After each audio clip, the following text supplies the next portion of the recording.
Salut, j'espère que tu vas bien. Moi ça va, je suis plutôt bien là, au-dessus de mon van. Ce que je vais faire, c'est que je vais te montrer à l'intérieur, je vais te faire un petit van tour parce qu'il y a eu quelques améliorations depuis mon premier un peu van tour. Et là vraiment, c'est fini complètement avec toutes les LED, tout ça. Donc je te montre ça. Et en fait, en vrai pour moi, c'est un outil de travail monstrueux. Vu que je fais de la vidéo, de la photo, du drone, c'est trop bien pour aller sur les spots, pour charger toutes mes batteries. Je vais te montrer le système EcoFlow que j'ai parce que EcoFlow, ils m'ont envoyé un kit, le Power Kit, que j'ai mis à l'intérieur. Et bah, c'est trop pratique, vraiment trop pratique. Pour ceux qui n'ont pas vu la première vidéo, en fait ça c'est un Renault Master 9 places. Je l'ai converti, il est maintenant en VASP, du coup en camping-car, en 4 places, avec les 2 places de devant qui se tournent, qui se pivotent, tu verras juste après. Du coup, comme ça j'ai un lit, 2 places en 140. Ça me permet, c'est un lit fixe, je peux mettre tout mon matos dessus, tout ça, il est tout le temps fait. Ce qui est super important pour moi, c'est d'avoir un maximum de rangement. Donc j'ai des grands tiroirs de 60 cm, je peux mettre mon matos, mes vêtements, plus ou moins bien pliés, et bien sûr le plus important, la nourriture. Donc j'ai de la nourriture ici, j'ai de quoi faire la cuisine, ici j'ai des chargeurs. C'est vrai quand on fait de la vidéo, de la photo et surtout du drone, on a vite fait d'avoir 3 millions de chargeurs. Donc, et aussi des sacs, voilà, sac photo, au moins je peux le balancer directement là-dedans, dans un grand bac. Alors, pourquoi j'ai fait ce bac à la base? C'est pour mettre des toilettes pour faire caca comme ça tout simplement. Mais finalement, en fait, je suis tellement mieux dans la nature pour faire caca et ça sent tellement mieux dehors que bah, du coup je mets mon sac et tout le monde est content. Côté cuisine, parce que là donc c'était ma chambre, vous avez vu ma chambre. Là maintenant on est dans la cuisine et on a les tiroirs pour faire la cuisine, un peu de nourriture, les oignons, les condiments. Ici on peut mettre ce qu'on veut, il y a une petite LED, je sais pas si on verra. En tout cas la nuit c'est très stylé. Avec une petite fontaine pour de l'eau aussi, pour filtrer. Et ici un petit frigo, 45 litres, permet de mettre le nécessaire pour quelques jours. Hein. Je vous avoue, je fais que quelques jours parce que je mange beaucoup. Et du coup pour cuisiner, ici on a les plaques de cuisson et l'évier. Ça fonctionne au gaz, donc c'est quand même vraiment pratique. J'ai ma petite bonbonne ici. Et pour l'homologation, il faut le mettre dans un caisson étanche et avec un petit trou vers l'extérieur pour permettre, s'il y a un problème, au gaz de circuler vers l'extérieur. Ici, juste en face, j'ai ma salle de bain, petite douchette. J'ai le tuyau, donc je peux me doucher soit de ce côté, soit de l'autre. Pratique, j'ai l'eau chaude. Et ça, on le verra juste dans le coffre où j'ai le chauffe-eau. Mais je vous avoue que moi, l'eau chaude, je l'utilise vraiment pas souvent. Parce qu'en fait, j'ai que 50 litres ici, un réservoir de 50 litres. Et donc, en utilisant des douches, en prenant des douches, ça va vraiment super vite. En 2 douches chaudes, ton réservoir est vide, donc c'est pour ça que j'en prends pas. J'ai pas dit que je prenais pas de douche. Soit j'en prends des douches froides très rapides comme ça, soit je vais à Basic Fit, ce qui est très cool. Et en vrai, ça marche de ouf. Je fais ma petite séance de sport et je prends ma douche chaude. Pour ce qui est du salon et de la salle à manger, ici j'ai les 2 sièges que je peux retourner. Je vais te montrer rapidement. C'est pas le plus simple à faire, mais ça fonctionne. On peut jouer avec, l'avancer, le reculer. De ce côté, c'est un peu plus délicat parce que j'ai le frein à main qui peut gêner. Mais c'est pas un souci si je suis en pente. J'appuie sur le frein, je baisse le frein à main, je touche à la petite languette rouge. Et pareil, il faut que je monte le siège. Non, pas comme ça. Comme ça, comme ça. Je le tourne et je remets le frein à main. Et après, bon, je peux le régler en avant ou en arrière. Et ce qui me permet d'avoir un salon, mais vraiment luxueux et super grand, avec une table pour 4 personnes. Comme tu l'as vu au niveau du niveau, bon, soit je peux régler un peu le siège et descendre. Hop. Mais tu vois, ceux qui sont ici devant, ils sont quand même bien plus bas. Soit je mange à ce niveau-là, ce qui marche très bien, soit je peux rajouter un petit coussin de grand-mère et ça fait aussi très bien le taf. Et voilà, c'est bien confortable et ça marche. Trop content en fait, parce que c'était compliqué de tout avoir. D'avoir un salon où on pouvait manger à 4, enfin un salon tu m'as compris, mais une table amovible où on peut manger à 4, avoir 4 places assises, avoir une cuisine, des grands rangements. En fait, il y a toujours des compromis à faire. Donc là, le compromis, c'était que, ok, on n'avait pas les sièges au même niveau. Parce qu'au niveau de l'homologation, en fait, les sièges, tu peux pas les changer de hauteur, tu peux pas les modifier. Il faut qu'ils aient vraiment la même attache d'origine. Quand tu aménages un van, il y a plein de contraintes, il faut faire avec. et il faut faire des choix. Pour ce qui est de l'isolation de ce van, j'ai isolé, comme tu l'as vu peut-être dans ma première vidéo. Si tu l'as pas vu ma première vidéo, je te le mets le lien en description. J'ai isolé un peu tout avec du liège projeté, vraiment partout, et aussi de la fibre, aussi partout. Mais comme tu le vois, il y a vraiment beaucoup de fenêtres, donc c'est un choix aussi. Enfin, de toute façon, sur le Bon Coin, j'avais cette opportunité de prendre ce van. Il avait des fenêtres, et c'est comme ça. J'allais pas les enlever, mettre de la tôle, c'était ridicule. Donc du coup, ce que j'ai fait, c'est que j'ai pris des panneaux d'isolant multicouches, je crois qu'il y a une vingtaine de couches, et je les ai mis sur les fenêtres. Regarde ici. J'ai mon petit rangement, comment je les accroche sur les vitres avec des petites ventouses. C'est clairement pas le meilleur système, mais pour l'instant ça fonctionne. Il faut que je regarde s'il n'y a pas un système avec des aimants qui pourrait faire l'affaire. Pour ce qui est de la hauteur, moi je mesure 1m78, quelque chose comme ça. Et tu peux voir que ça va, c'est un L2 H2, donc c'est pour te donner une idée au niveau de la hauteur. Au niveau de l'isolation en bas, il y a du liège expansé, plus une petite couche de parquet en vinyle. Donc comme tu peux le voir ici, avec la température, le froid, le chaud, ça a tendance à se rétracter et c'est pas tip top. Si vous faites un sol, prenez quelque chose qui est bien pour l'extérieur. Ça sera peut-être sûrement mieux. Pour ce qui est des aérations, j'ai ici les aérations hautes avec les lanterneaux. J'en ai deux. Il y a un calcul à faire au niveau de la réglementation pour savoir par rapport à ton volume combien d'aération haute il te faut et combien d'aération basse il te faut. Donc moi j'ai fait le choix d'en avoir pas un seul gros lanterneau mais deux petits. Comme ça un juste au-dessus de mes plaques. Comme ça quand je cuisine ça part direct en haut. Et un au-dessus du lit. Ça permet d'aérer un peu plus au niveau du lit et ça peut faire un peu courant d'air avec les deux. Pour ce qui est de la lumière, ici j'ai mon petit tableau 12 volts. Je te montrerai après vraiment mon installation électrique. Mais j'ai fait le choix de mettre deux spots. C'est un spot 3 watts il me semble. En vrai ça éclaire suffisamment, ça peut éclairer même trop la nuit.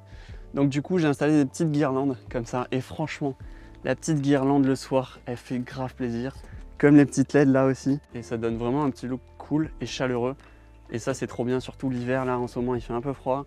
Et t'es bien content d'avoir déjà ton petit chauffage et tes petites LED et t'es vraiment trop bien. Et ta petite tisane, ça c'est le top. Là-bas tout au fond, il y a une caméra, c'est pour m'observer, savoir si je travaille ou pas. C'est une caméra Reolink, donc il y a l'application avec, et c'est trop pratique, ça me permet de voir quand je veux, parce qu'il y a une petite carte SIM à l'intérieur, une petite batterie, donc c'est autonome. Et ça me permet de voir où je suis, qu'est-ce qui se passe dans le van en temps réel. Et dès qu'il y a un intrus, quelque chose qui rentre, ça enregistre, et en même temps ça peut m'alerter sur le téléphone avec une notification, et ça met même une alarme. C'est trop pratique, trop pratique quand tu as un van. T'es soulagé d'avoir ça, de savoir un peu ce qui se passe dans ton van, s'il n'y a pas d'intrus ou quoi. Qu'est-ce qu'on va voir maintenant? Peut-être le coffre. Il y a plein de choses à voir. Donc il y a le chauffe-eau, il y a un peu mon système électrique et aussi le rangement parce qu'il y a plein de trucs. Ici, nous avons le coffre. Vraiment super grand, c'est ça que je voulais, super important pour moi.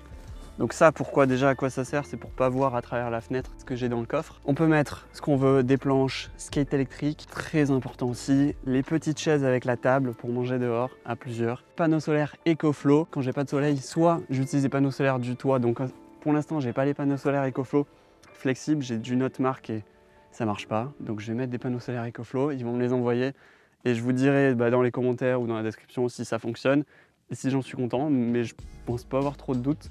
Parce qu'en tout cas, les panneaux solaires que j'ai là depuis un petit moment fonctionnent trop bien. J'ai du 220 watts ou du 110 watts. Qu'est-ce qu'il y a dans les indispensables à avoir?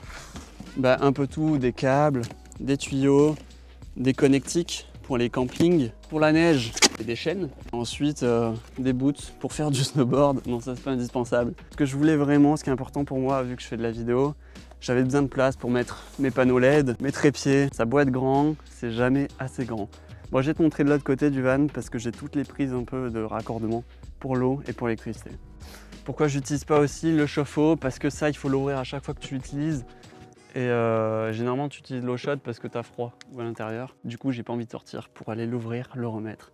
Et en plus, je l'ai éclaté. Je me suis pris un petit poteau, donc à l'intérieur, je crois qu'il est un peu mort. Donc, je vais pas te l'ouvrir. Par contre, ça, c'est ma prise, peut-être pas la préférée, mais j'aime bien, l'électricité, pour pouvoir charger la batterie à l'intérieur, la batterie EcoFlow, le Power Kit, super rapidement chez toi.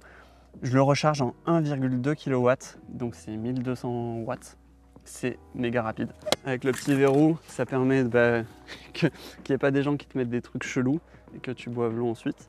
Donc ça c'est pratique. Comme je te l'ai dit, ça va directement dans ma cuve de 50 litres, ou elle doit faire 46 litres, quelque chose comme ça. Pour avoir accès à mon Power Kit de chez EcoFlow, soit je rentre par le coffre, soit j'enlève un tiroir. Mais en vrai, une fois que tu as fait des branchements, normalement tu touches vraiment pas. C'est trop pratique installé. Avant, j'avais un système plus classique, Victron, avec plein de câblages. Et c'est pas si simple. Il fallait vraiment des bons outils pour serrer les cosses. Tandis que là, vraiment, tu as tous les câbles. Tu prends ton truc, tu le visses, tu fais tes branchements. Et après, bien sûr, tu as toujours ton tableau 12 volts. Faire 2-3 branchements, faire tes interrupteurs. Tout est intégré dedans. Et tu amènes juste tes entrées. J'ai l'entrée alternateur ici, qui me permet que quand je roule de recharger ma batterie EcoFlow qui est juste là. Pour ça, j'ai 2 câbles, un qui va au plus et au moins de la batterie. Et après, il gère tout. Là, j'ai 2 entrées panneaux solaires. Ensuite, j'ai différents ports, donc c'est du 12 volts et du 230 volts pour alimenter soit toutes mes prises de mon van en 230 volts, soit toutes mes prises USB en 12 volts. Franchement, j'en suis vraiment super content et il n'y a pas vrai... Enfin, moi, j'ai pas d'écran de contrôle, mais il en existe un. Moi, j'utilise l'application et sur l'application, je peux tout gérer. Les pourcentages de charge et décharge de la batterie, de à quelle puissance charger la batterie, enfin, vraiment tout. Si j'ai envie de charger avec l'alternateur quand je roule ou pas, charger avec les panneaux solaires ou pas, voir combien je consomme. Enfin, il y a vraiment tout à indiquer et l'application est vraiment super bien faite. Ici, j'ai une buse de chauffage et un petit écran. Moi, j'utilise le thermostat, je choisis une température, je choisis pour une durée déterminée. Hop, je l'active et du coup, il va se mettre en route. Il est un peu long, c'est un peu long à chauffer tout ça. Mais quand même ça fonctionne, là j'ai passé toute la nuit, il devait faire, je sais pas, 0 degré dehors, ou peut-être un peu plus de degrés. Et tu peux rester à une température de 18 degrés constant toute la nuit, même avec toutes mes fenêtres. Après je suis obligé de mettre tous les espèces de rideaux là comme je t'ai montré tout à l'heure, mais ça isole plutôt très bien. Je vais te montrer dessous à quoi ça ressemble sous le van, au niveau des eaux sales, des eaux grises. Tu vois, donc là il y a le chauffage, et en fait ça pompe le gasoil au réservoir directement là-bas. Pour ce qui est de l'installation du chauffage, ça, normalement, c'est un professionnel. Enfin, si tu veux que ça passe en VASP, il faut que ce soit un professionnel qui te l'installe. Ou alors, il y en a plein qui font le choix de l'installer après avoir fait le VASP. Moi, c'est l'autotherme D2. Donc, c'est le petit format. Mais pour un volume comme celui-ci, ça suffit très bien. Ça chauffe quand même très vite. Franchement, le chauffage comme ça, je trouve que c'est indispensable dans un van si tu veux voyager un peu en hiver ou en Bretagne. Non, ou à la montagne. Non. Dans tous les cas, avoir de l'élec dans un van, pour moi, je trouve que c'est indispensable, surtout si tu fais un peu de vidéo. Après, peut-être qu'avoir un système Power Kit, c'est un peu overkill, surtout au niveau... Enfin, tout le monde n'a pas besoin d'avoir autant d'énergie. Après, là, il n'y a pas énorme, il n'y a que 2 kW, mais ce que je veux dire, c'est que tu peux quand même en mettre plus. Et c'est un système qui est bloqué, enfin, en fait, qui reste là en général, tu ne peux pas trop bouger. Tandis que ça, les EcoFlow, les Delta, les River, les Delta, moi je vous conseille, si vous voulez charger un peu pas mal de choses, la Delta 2 c'est un bon compromis. Tu peux même avoir une extra batterie. Et au niveau du budget, on est quand même moins cher que ça. Et on est quand même aussi très polyvalent. Donc ça, tu peux la mettre, brancher ton tableau 12 volts directement avec la petite prise allume-cigare. Ça, je l'ai fait pendant un petit moment et ça marche super bien. Pareil pour les panneaux solaires, tu peux les brancher ici. Donc brancher directement les panneaux solaires qui sont sur ton van. Et après, tu branches une multiprise ici et tu fais partir tout ton réseau 230 là-dessus sur une prise. Après, bien évidemment, ça dépend ce que tu veux charger. L'alternateur, tu charges à combien? Là, l'alternateur, tu veux vraiment que je te dise combien charge l'alternateur? C'est un truc de dingue, je suis à peu près à 600 watts. Et qu'avant, avec le système d'avant Victron, j'étais à 200 watts. Et par contre, quand je le branche avec l'EcoFlow directement sur la prise allume-cigare, vu que je ne suis pas directement branché sur la batterie alternateur, je suis qu'à 120 watts. Voilà. Ce qui est beaucoup plus faible. 5 fois plus faible qu'avec celui-là. Allez, il fait un peu de soleil, je vais te brancher les panneaux solaires. Au niveau de la sortie, là, je suis à 21 watts, 22. Et au niveau de l'entrée solaire, là, je suis à 177 watts. C'est des panneaux de 220 watts. Le soleil est quand même bien incliné. Au niveau efficience, efficacité, les panneaux sont vraiment pas si mal du tout, enfin, je trouve. Oui, ici, j'ai ma River Mini. Donc, on peut voir l'interface est un peu différente, mais il y a toujours le système d'entrée et de sortie. J'espère que ce petit van tour t'a plu, mais la vidéo n'est pas terminée. Juste après, je vais te parler des différentes batteries, ce que j'en pense, ce que je te préconise de prendre. Et du coup, là, maintenant, je vais te montrer une petite pub, une petite vidéo promotionnelle d'EcoFlow que j'ai faite, avec toutes les images que j'ai faites en 2021, 2022. Voilà. La chose la plus importante dans la vie, c'est la liberté. La liberté de vivre comme tu en as envie. avec les gens que tu aimes et partager des moments. J'ai la chance de travailler d'où je le souhaite, avec mon van qui a toute une petite maison presque autonome. Quand je roule, ces batteries se rechargent et se déchargent quand je travaille sur mes projets vidéo. Mes caméras, mes drones, ils ont tous besoin d'énergie pour fonctionner. Et avec mes différentes batteries EcoFlow, je peux bien évidemment tous les recharger.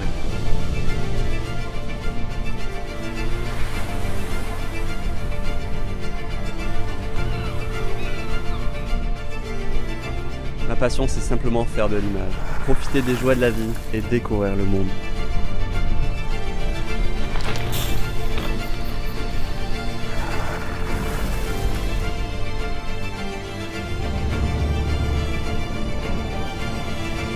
Le soleil n'est pas toujours présent, mais quand il est là, je n'hésite pas à déployer mes panneaux solaires. C'est de l'énergie disponible à tous, donc autant en profiter. Et j'en profite le plus possible, peu importe où je me trouve. C'est exactement pareil avec mes amis. J'en profite le plus possible.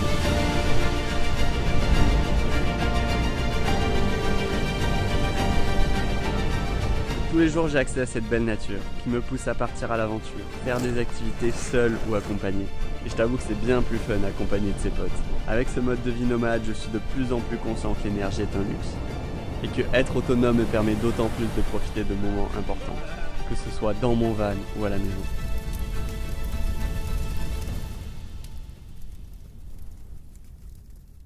Comme tu l'as vu, j'ai fait pas mal de choses en 2021-2022 et j'espère que ça va continuer en 2023 avec ce van qui est maintenant super bien aménagé. Vu qu'EcoFlow m'a envoyé ce Power Kit gratuitement entre guillemets en échange de cette vidéo et parce que je travaille aussi avec eux, je fais différentes vidéos en tant que professionnel, en tant que vidéaste. Du coup, je leur dois un minimum, tu comprends. Donc je vais te parler rapidement des specs, je vais te les montrer à l'écran. En gros, pour te dire que c'est un gros système. C'est vraiment big, notamment pour les puissances d'entrée et de sortie. Et au niveau de la capacité, moi j'ai le plus faible, j'ai 2 kWh. Donc c'est vraiment très peu. Et pour mon van, en fait, le rapport énergie que je peux délivrer ou que je peux encaisser et, par rapport à la capacité que j'ai est pas important. Et surtout par rapport au prix. En bref, c'est overkill. Mais c'est méga pratique, je te l'avoue. Surtout qu'on c'est gratuit. Mais c'est pas parce que c'est gratuit, qu'ils me l'ont envoyé en échange de plusieurs vidéos, que je vais te dire si c'est trop bien. Non, bien évidemment que non. Donc comme tu l'as compris, là le point faible, c'est le prix. Si tu veux avoir un petit modèle, le rapport capacité-prix est pas méga intéressant, comparé aux différents modèles de River 2 ou Delta 2 par exemple. Parce que pour 2 kWh en termes de capacité, tu peux avoir pour 2 fois moins cher, tu as une Delta 2 avec une extra batterie. C'est un système qui peut fonctionner, qui est plutôt modulable, qui n'est pas du coup optimisé pour les vannes, mais en vrai ça marche. Ça peut très bien marcher. Et sinon, si tu as un plus petit budget, tu as la River 2, donc tu as la River 2 classique ou la River 2 Pro, qui sont pour moi le meilleur rapport performance-prix. Après, ça dépend vraiment ce que tu veux faire avec, si tu as besoin de capacité, si tu as besoin de beaucoup de puissance en sortie, si tu veux l'utiliser dans ton jardin pour la tronçonneuse, effectivement, la River va être trop faible. Donc tu vas devoir passer sur une Delta où tu vas pouvoir délivrer 1800 watts. Ou alors si tu veux te faire une raclette dans la montagne avec la River, je pense que ça va pas passer, ça va bloquer. Mais du coup avec les Delta ça va fonctionner. Donc ça dépend vraiment de ton utilisation, vraiment ce que tu as envie de faire. En fait certaines personnes vont pas avoir besoin d'une très grosse capacité parce qu'ils sont en mode road trip en voiture, donc ils roulent un peu toute la journée ou au moins 2 heures par jour. Donc ils rechargent constamment leur batterie, ou alors ils ont des panneaux solaires sur leur van qui rechargent constamment leur batterie, ou alors ils peuvent mettre leurs panneaux solaires parce qu'ils travaillent la journée. En fait il y a plein de cas de figure différents. Ça dépend si t'es dans le nord ou dans le sud, en vrai. Mais pour te dire, moi, par rapport à mon utilisation, où des fois, je peux rester à un endroit sans bouger pendant 2-3 jours, 2 kWh, c'est faible. Je manque, je manque, clairement. Du coup, s'il n'y a pas de soleil et que je roule pas, travailler toute la journée sur un PC, charger 2-3 batteries, drone et encore pas énormément. Utiliser un frigo toute la journée et un peu de chauffage, où ça te demande un peu d'énergie de temps en temps. Bref, je tiens 2 jours et pas plus. Donc ça, il faut le savoir, si tu as envie d'avoir une grosse autonomie, il va falloir de grosses batteries, après c'est lourd. Est-ce que tu as besoin de pouvoir le bouger avec? Moi j'adore les River, pourquoi? Parce qu'elles font moins de 10 kg, je peux les prendre facilement et je peux travailler un peu de n'importe où, aller sous un arbre et travailler avec sur mon PC portable. Et ça c'est possible avec une River, avec les Delta c'est possible, mais c'est déjà beaucoup plus lourd et beaucoup plus contraignant. Sur chaque batterie il y a des avantages et des inconvénients, il faut savoir, tu regardes toutes les specs, tu regardes globalement en moyenne combien tu vas consommer dans la journée, en moyenne combien tu vas pouvoir gagner d'énergie, donc soit avec l'alternateur, soit avec le soleil, soit en te branchant au secteur, et ton budget aussi, et voir ce qui est peu le mieux pour toi au niveau de la batterie. Voilà, j'espère que toutes ces explications t'ont été utiles. En tout cas, si tu as des batteries EcoFlow toi-même, n'hésite pas à me dire le modèle que tu as et ce que tu en penses, s'il est bien ou pas. Ça peut donner pas mal d'infos à ceux qui veulent en acheter une peut-être. Et si tu veux en acheter une, je crois que j'ai des liens affiliés en dessous dans la description, il me semble. Je sais pas si j'ai un code. De toute façon, tout est marqué en description. Et voilà, je te dis ciao, à la prochaine et bonne année. Voilà, on est en début d'année, donc bonne année. Ciao.